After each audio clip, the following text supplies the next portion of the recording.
En la antigua Mesopotamia, en la región que hoy conocemos como Irak, surgió hace el 4000 a.C. la que se considera de alguna manera como la primera civilización de la historia, la civilización sumeria. Pioneros en la construcción de ciudades y sistemas de irrigación para la agricultura, los sumerios cuentan, entre otros hitos, con el desarrollo de la escritura cuneiforme, un sistema que permitió la expansión del comercio y la administración de los asuntos públicos. Pero, ¿qué vestigios quedan de los sumerios? ¿Cuáles eran las claves de su cultura? ¿Cuáles eran los dioses a quienes les rendían culto? ¿Cómo se organizaba su política?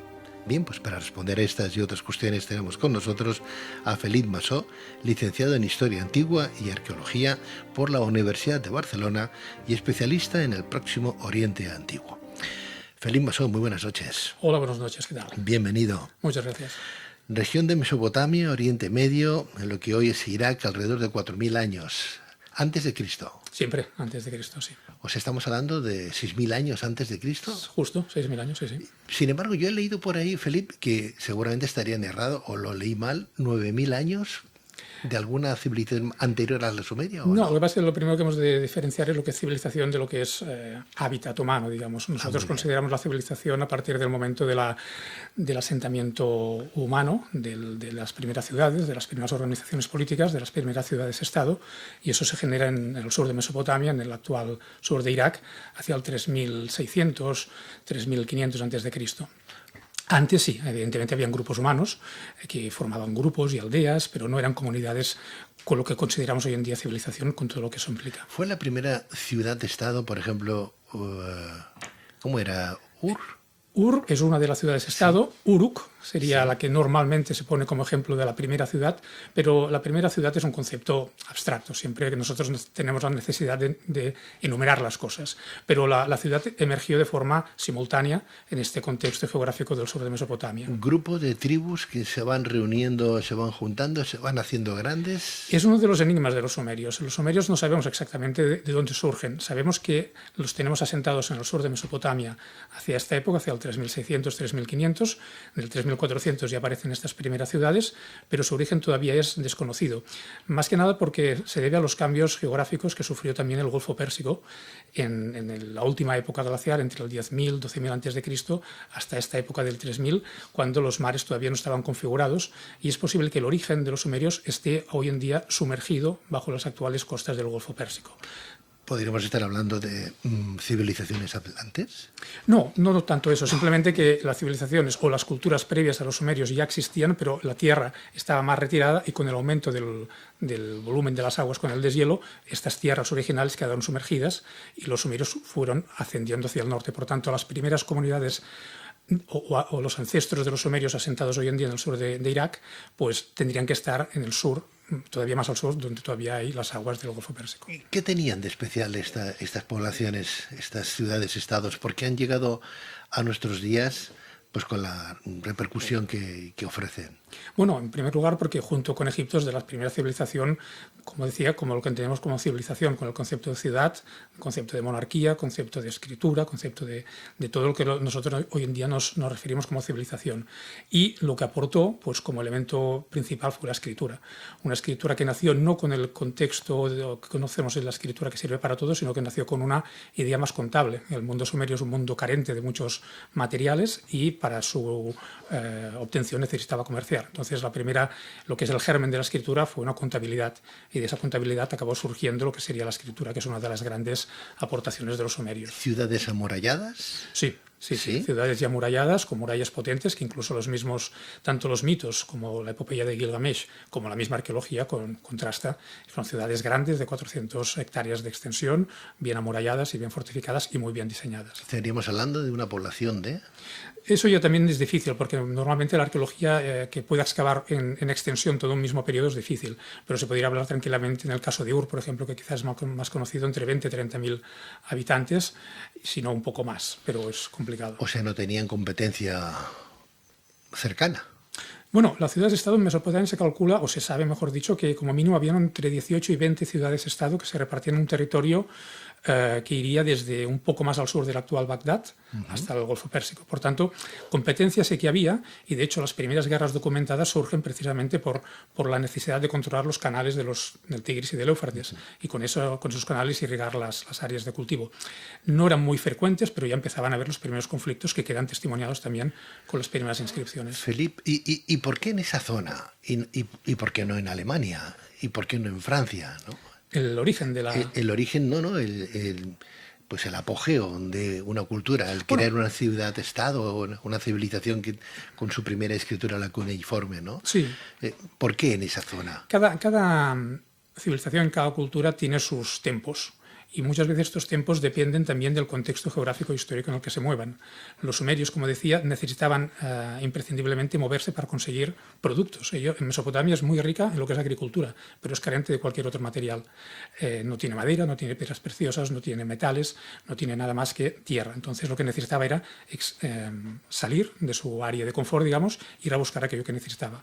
Con esta expansión se puso en contacto con otros áreas geográficas y con otros pueblos y empezó a generar un comercio y unos excedentes que le permitió crecer de una forma muy rápida, a la vez que consolidarlo con una administración y una política perfectamente bien diseñadas, bien llevadas. Y eso llevó a un éxito desde el punto de vista administrativo, político, social, económico, cosa que en otras partes del mundo quizá no tenían esta necesidad de salir y los recursos ya los tenían y durante mucho tiempo se mantuvieron con esos mismos recursos sin necesidad de obtener más. Relaciones internacionales. Totalmente. Grandes relaciones públicas. Sí. Yo os podría enseñar un mapa de las rutas comerciales del tercer milenio, con Ur, la ciudad de Ur como epicentro, y sería como un mapa de carreteras actual, con contactos que van desde todo el Golfo Pérsico, todo lo que sería hasta la India, hasta Irán, hasta Pakistán, hasta Afganistán, hasta Turquía, hasta Egipto. Todo lo que sería el Oriente Medio ya en el tercer milenio estaba interconectado. Está claro que la escritura es bastante complicada. Mucho. Muy complicada. ¿Tú eres experto, no obstante, en esa escritura? No, yo soy experto más en historia y en filología, hice mis pinitos, pero no, pero es muy complicada. Lo sé lo suficiente porque lo tuve que sufrir cuando hice los primeros exámenes, pero es complicada y de hecho es una de las escrituras que está traducida, es perfectamente legible, pero su complicación hace que haya muy pocos especialistas en el mundo que la puedan conocer y eso lo que hace también es dificultar el conocimiento de los sumerios, porque claro, al no poder leer sus propios textos o tardar mucho en leerlos, pues el acceso a esa información se pierde. Hay miles de tablillas sumerias encontradas desde hace cientos de años o décadas que todavía están por leer, porque hay mucha materia pero poco especialista que sea capaz. ¿En arcilla? En arcilla y también en piedra. El material básico para la escritura fue la arcilla en Mesopotamia, pero luego las inscripciones monumentales se podían hacer en piedra, en metal o en cualquier otro soporte. ¿Y qué explicaban en esas tablillas? De todo. De todo. De todo. Podías encontrar desde, como decía, la primera epopeya de la historia de la humanidad, que es la de Gilgamesh, hasta recibos comerciales, hasta las primeras también textos judiciales, las primeras leyes de la historia.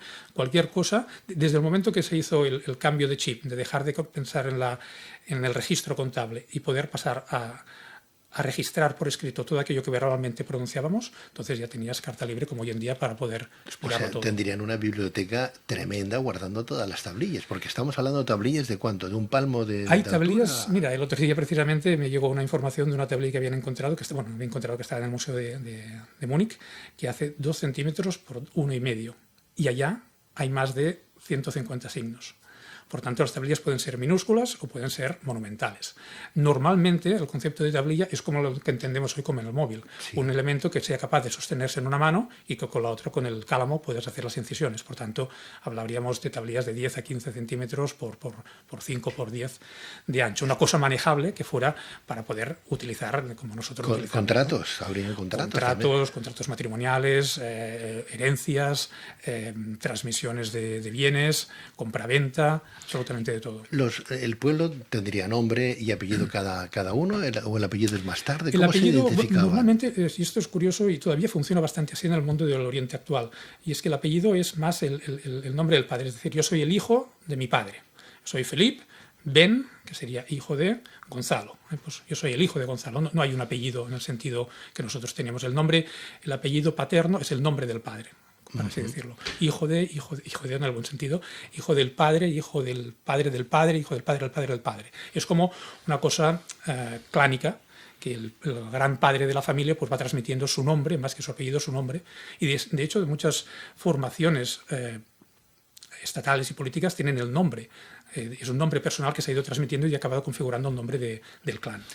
Sabemos de otras civilizaciones que son matriarcales, donde la mujer tenía una preponderancia posiblemente hasta mayor que la del propio hombre. En el tema de los sumerios, ¿la mujer dónde se encontraba?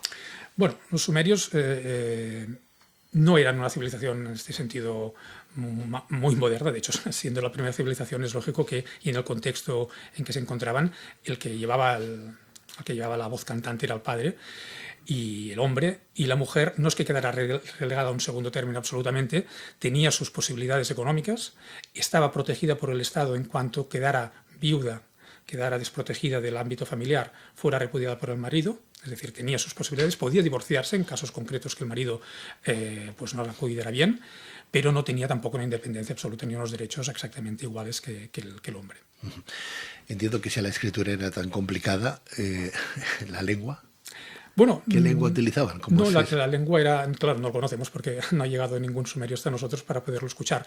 Entonces, la lengua, lo que nosotros podemos saber a través de la escritura es una concepción que nos hemos creado nosotros. Lo mismo pasa con la lengua egipcia. La lengua egipcia se puede leer, pero la pronunciación es imposible, porque se puede asemejar un poco al copto, pero claro, es un proceso de asimilación. La pronunciación no la sabremos nunca cómo es, pero por los textos es una lengua de tipo aglutinante, es decir, es muy silábica, se le añaden sufijos, ¿vale? Entonces es una lengua que sería como bastante de palabras cortas, por así entendernos. Lo que vemos en la literatura y en las tablillas es que básicamente es silábica, con estos aglutinantes y de palabras relativamente cortas. Qué pena, ¿no? Que no podamos traducir un texto al mensaje oral, ¿no? Qué lástima, claro, ¿no? Bueno, es el proceso contrario, es decir, durante miles de años la humanidad ha hablado sin escribir y en el momento que escribe no es que deje de hablar, pero entonces si aquella oralidad se ha perdido, solo nos queda la escritura y entonces el proceso inverso es imposible de recrear. Claro. Estamos hablando de los sumerios, Sumer. Lo que no sabemos es qué tipo de religión tenían. Bueno, esto lo conocemos bastante por la mitología, aunque es verdad que, por ejemplo, el mundo sumerio es un mundo hecho de barro. Su material básico es el barro, entonces sus ciudades, sus templos, sus estatuas, sus obras de arte, todo estaba hecho en barro. Entonces eso ha quedado muy poca cosa en comparación con los asirios o con Egipto, con Grecia o Roma. Pero aún así, la fuente principal de conocimiento son los textos. Y textos, como digo, tenemos muchos y se han traducido muchos. Y la religión la conocemos bastante, no 100% ni mucho menos, pero sí que es lo suficiente para hacernos una idea de que es una religión politeísta, una religión con un Dios Padre dominante, con una ristra de hijos que van dando hijos, hijos, hijos, y que luego entonces cada ciudad tiene un dios principal, un dios al cual le dedica, hay un dios principal que es el dios Anu, el dios creador, y a partir de aquí este dios ha creado a los diferentes dioses, y luego cada ciudad escoge, por así decirlo, un dios como dios patrono, al cual le dedican los principales cultos. Aún así, siempre hay los dioses, los grandes dioses, Anu, el Lil, que serían los dioses principales, entre otros, y luego cada ciudad tendría los suyos. El culto sería un culto en un templo del cual hay dos tipos. Hay el templo bajo, que sería el templo principal, y luego estaría, en época un poco más tardía, hacia el 2000, se crearon los primeros zigurat, los primeros templos altos o templos torre, como la famosa Torre de Babel, que serían para hacer ceremonias puntuales del Año Nuevo o alguna cosa así. ¿La Torre de Babel existió entonces? Torre de Babel existió siempre y cuando lo entendamos como la imagen que tenían los hebreos cuando fueron deportados en Babilonia, de una torre enorme, un zigurat, una torre de 7 pisos de altura hecha de barro, en la cúspide de la cual había el templo del dios Marduk.